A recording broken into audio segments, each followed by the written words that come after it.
Hello students, welcome. मैं पीके सिंह आपका स्वागत करता हूं पाठशाला के पाठक चैनल में। फिर से मैं आप लोगों के अच्छे हेल्थ की कामना करता हूं। अपने स्वास्थ्य का पूरा ख्याल रखिए। कोरोना अभी ख़त्म नहीं हुआ है, हमें सावधान रहना है, अपने आप को बचा के रखना है और पढ़ाई भी जारी रखनी है। इस महामारी के समय ऑनलाइन क्लासेस पर ही पूरा भरोसा करना है। चूँकि ऑफलाइन क्लासेस अभी शुरू ही नहीं हुई है, तो ऑनलाइन में पढ़ाई जारी रखिए।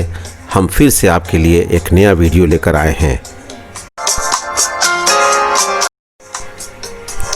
यह वीडियो आरआरबी, एनटीपीसी और ग्रुप डी एग्ज़ाम्स के बेसिक जनरल नॉलेज का पार्ट 2 है, यानी हमारे पिछले वीडियो का ही सीक्वल है, आगे की श्रृंखला है। इस वीडियो में हम लोग जनरल नॉलेज, जो बेसिक जनरल नॉलेज है, उसको डिटेल में डिस्कस कर रहे हैं। इसलिए इस वीडियो को पूरा और अच्छी तरह से देखेंगे। अगर आपने पहले वीडियो को नहीं देखा है तो उसे भी ज़रूर देखिए। आप लोगों ने अगर हमारे चैनल को सब्सक्राइब नहीं किया है तो इसे ज़रूर सब्सक्राइब करें। अगर यह आपको इन्फॉर्मेटिव लगता है तो अपने साथियों के बीच में इसे ज़रूर शेयर करें, लाइक करें और कमेंट बॉक्स में अपना कमेंट भी दें। आइए अब हम अपने वीडियो की तरफ चलते हैं बिना समय गंवाए हुए। इस वीडियो में हम लोगों ने 3 ही क्वेश्चन को डिस्कस किया है, बट क्वेश्चन के आंसर का एनालिसिस इतनी अच्छी ढंग से किया गया है कि इस टॉपिक पर कोई भी इशू आपसे छूटे नहीं। और यह वीडियो केवल रेलवे नहीं बल्कि staff selection commission, post office, UPSC civil services and state civil services के एग्ज़ाम्स में भी काफ़ी काम आने वाला है। तो आइए अब क्वेश्चंस की तरफ बढ़ते हैं। Students, question number 1 is regarding geography of India. You have to tell among the 5 given states which is not included among the 7 sisters in India. The options are Assam, Manipur, Arunachal Pradesh, Sikkim and Tripura. One of these states is not included in the 7 sisters. So you have to choose the best answer.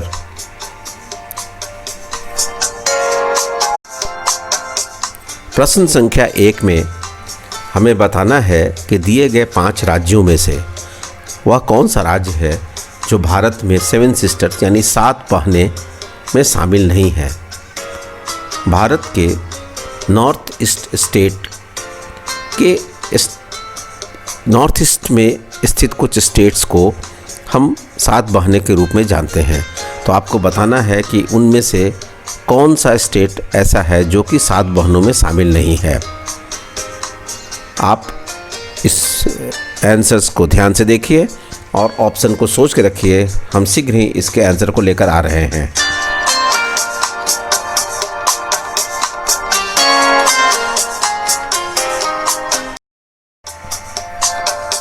प्रश्न संख्या 1 का answer है D, यानी Sikkim. Sikkim state Bharat में 7 sisters में नहीं आता है।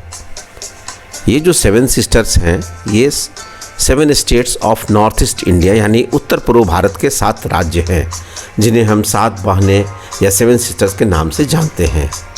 यह एग्जामिनेशन पॉइंट ऑफ व्यू से काफ़ी इम्पॉर्टेंट है, क्योंकि क्वेश्चन आते हैं कि 7 सिस्टर्स में कौन कौन से स्टेट हैं।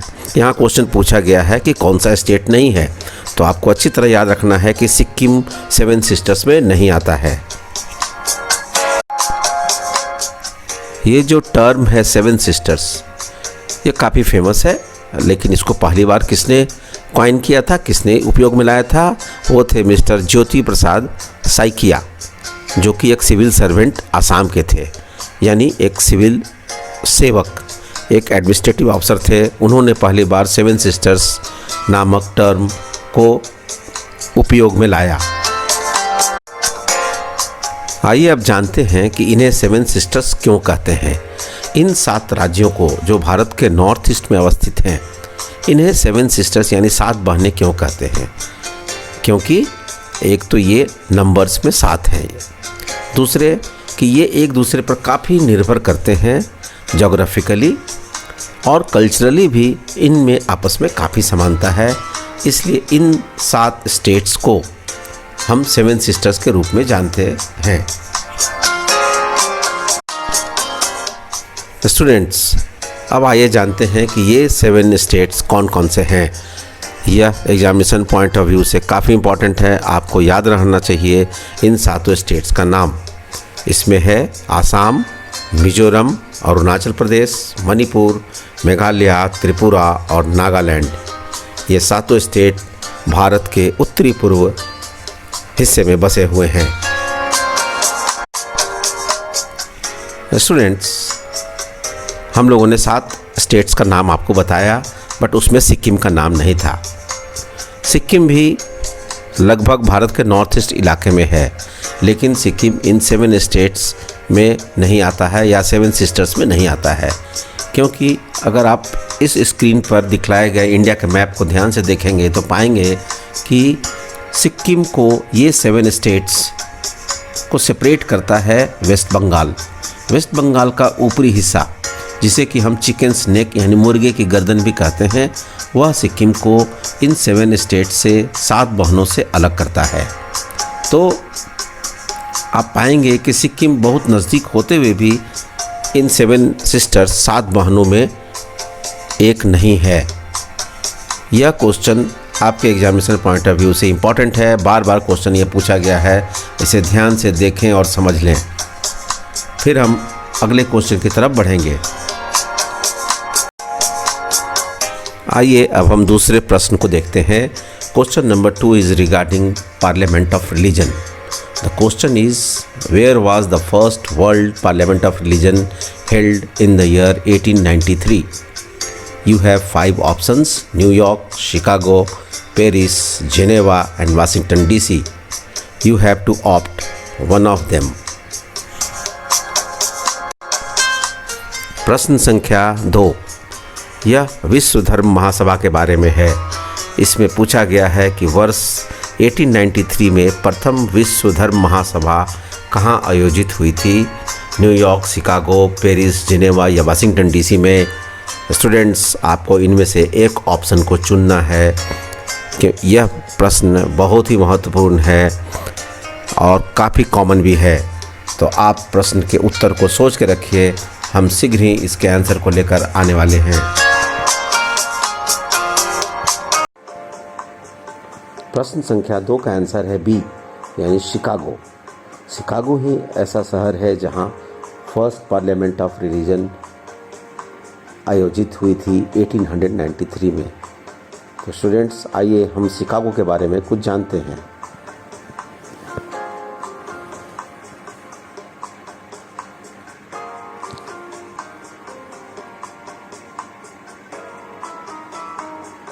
शिकागो शहर अमेरिका के इलिनॉय स्टेट में स्थित है। स्टूडेंट्स, आप जानते होंगे कि यूएसए अमेरिका में 50 स्टेट्स हैं। शिकागो अमेरिका का एक काफ़ी फेमस टाउन है। शिकागो को विंडी सिटी, हवादार शहर भी कहा जाता है। यह एग्जामिनेशन में बार बार पूछा गया है कि विंडी सिटी किसे कहते हैं, तो इसका आंसर होगा शिकागो। इसे विंडी सिटी क्यों कहते हैं? क्योंकि शिकागो मिशिगन लेक के किनारे बसा हुआ है और वहाँ तेज़ हवाएं चलती हैं। ऐसा कहा जाता है कि लोगों को अपने टोप यानी कैप्स को हाथ से पकड़ कर रखना पड़ता है ताकि वो तेज़ हवाएं में नहीं बह सके, इसलिए इसे विंडी सिटी भी कहा गया है। प्रथम विश्व धर्म सम्मेलन में स्वामी विवेकानंद ने भारत का प्रतिनिधित्व किया था। मतलब स्वामी विवेकानंद ने इंडिया एंड हिंदुइज़्म को रिप्रेजेंट किया था और स्वामी विवेकानंद के कारण ही हिंदुइज़्म वहाँ पे काफ़ी फेमस हुआ वेस्टर्न कंट्रीज़ के बीच में। यह शिकागो सम्मेलन 1893 का स्वामी जी के फेमस स्पीच के कारण भी काफ़ी यादगार बना रहता है। स्वामी जी का ये famous speech sisters and brothers of America को सुनकर लोगों ने काफ़ी देर तक तालियां बजाई थी और यह स्पीच इतिहास में स्वर्ण अक्षरों में लिखा गया है और काफ़ी हमारे लिए काफ़ी फेमस और इम्पॉर्टेंट है।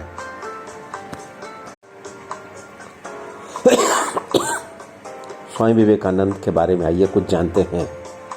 ये रामकृष्ण परमहंस के शिष्य थे और इन्होंने बाद में बेलूर मठ और रामकृष्ण मिशन की स्थापना की। रामकृष्ण मिशन पूरे भारत में एजुकेशन के क्षेत्र में काफ़ी नामी रहा है। ये बेलूर मठ और रामकृष्ण मिशन की स्थापना इन्होंने कहाँ पे की थी? वेस्ट बंगाल में हावड़ा के पास बेलूर नामक जगह पे हुगली नदी के किनारे इन्होंने बेलूर मठ और रामकृष्ण मिशन की स्थापना की। स्वामी विवेकानंद की कुछ अनमोल कृतियों के बारे में हम जानें। इन्होंने कुछ फेमस बुक्स जो ऑथर किए थे उनके नाम है कर्म योग, राजयोग, ज्ञान योग, भक्ति योग।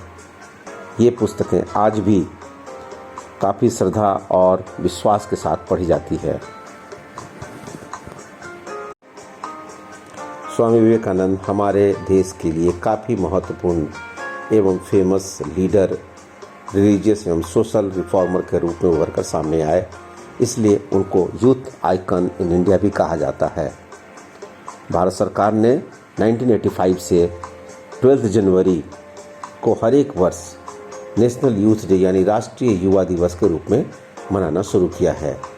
12 जनवरी स्वामी विवेकानंद का बर्थडे है, इसलिए इसे राष्ट्रीय युवा दिवस के रूप में मनाते हैं। यह क्वेश्चन भी एग्जामिनेशन में बार बार पूछा गया है कि नेशनल यूथ डे किस दिन मनाते हैं, तो यह है 12 जनवरी। तो आपने देखा स्वामी विवेकानंद के बारे में, उनकी जीवनी के बारे में। अब चलिए हम अगले क्वेश्चन की तरफ बढ़ते हैं। चलिए अब नेक्स्ट क्वेश्चन नंबर 3 की तरफ हम बढ़ते हैं।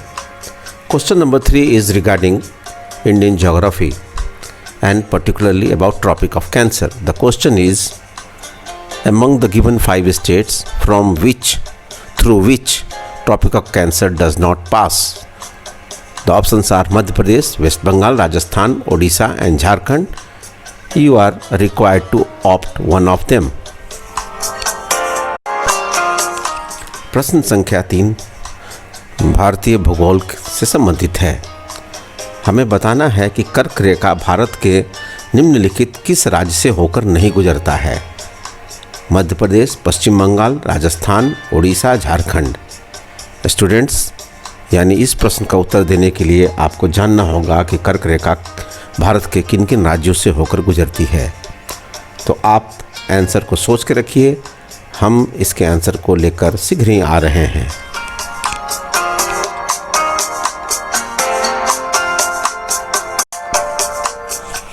प्रश्न संख्या 3 का आंसर है डी, ओडिशा। यानी ट्रॉपिक ऑफ कैंसर कर्क रेखा ओडिशा से होकर नहीं गुजरती है। ओडिशा भारत के पूर्वी भाग में ईस्टर्न पार्ट में स्थित एक स्टेट है जिसकी राजधानी है भुवनेश्वर।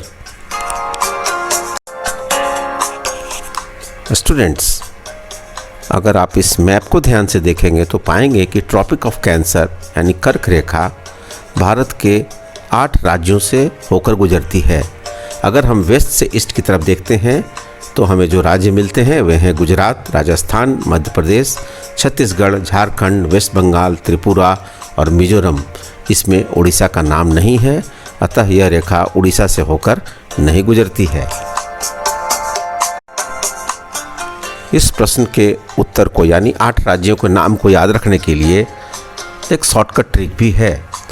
अगर आप याद रखते हैं हिंदी में मित्र पर गमछा झाड़, तो इस सेंटेंस के हर एक वर्ड के पहले लेटर पर ध्यान से देखें तो मी से मिजोरम, त्र से त्रिपुरा, प से पश्चिम बंगाल, र से राजस्थान, ग से गुजरात, म से मध्य प्रदेश, छा से छत्तीसगढ़ और झार से झारखंड बनता है। तो इसे याद रखने के लिए, इन 8 स्टेट के नाम को याद रखने के लिए अगर हम याद रखते हैं कि मित्र पर गमछा झाड़, तो ये 8 स्टेट के नाम हमें याद रहेंगे आसानी से। आइए अब डिटेल में कुछ रेखाओं को हम जानते हैं, खास करके मेजर लैटिट्यूड्स यानी प्रमुख अक्षांश रेखाओं को। लैटिट्यूड क्या होते हैं? ये एक इमेजिनरी लाइन है जो कि वेस्ट से ईस्ट की तरफ खींची गई काल्पनिक रेखाएं हैं।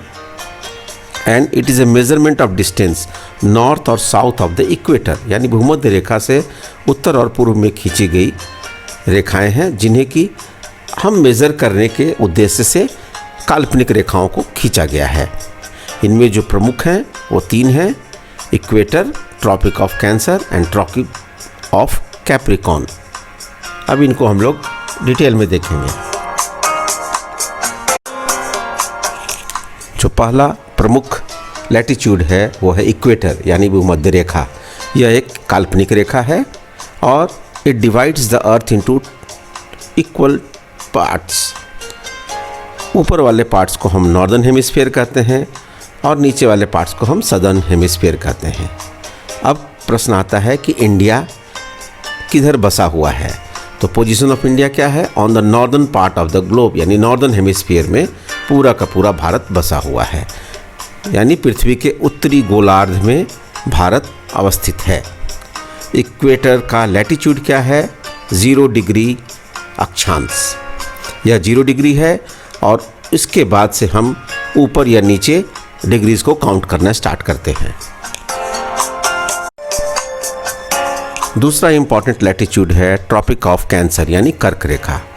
यह एक इमेजिनरी लाइन है जिसका लोकेशन है approximately 23.5 degree north of the equator, यानी उत्तरी गोलार्ध में भूमध्य रेखा के समानांतर 23.5 डिग्री स्थित एक काल्पनिक रेखा है।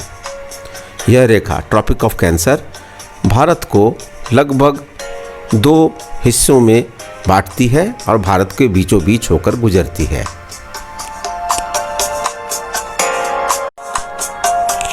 तीसरा प्रमुख लैटिट्यूड है ट्रॉपिक ऑफ कैप्रिकॉर्न यानी मकर रेखा। यह भी एक इमेजिनरी लाइन है जिसका लोकेशन है 23.5 degree south of the equator, यानी कि दक्षिणी गोलार्ध में भूमध्य रेखा के समानांतर 23.5 डिग्री।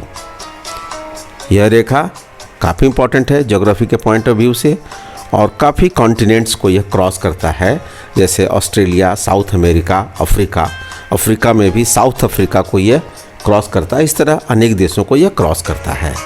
तो ये तीनों रेखाएं काफ़ी इंपॉर्टेंट हैं हमारे एग्जामिनेशन पॉइंट ऑफ व्यू से। स्टूडेंट्स, तो आपने देखा कि हम लोगों ने 3 क्वेश्चंस जो कि इंडियन ज्योग्राफीज पे थे उनको हम लोगों ने डिटेल में डिस्कस किया है।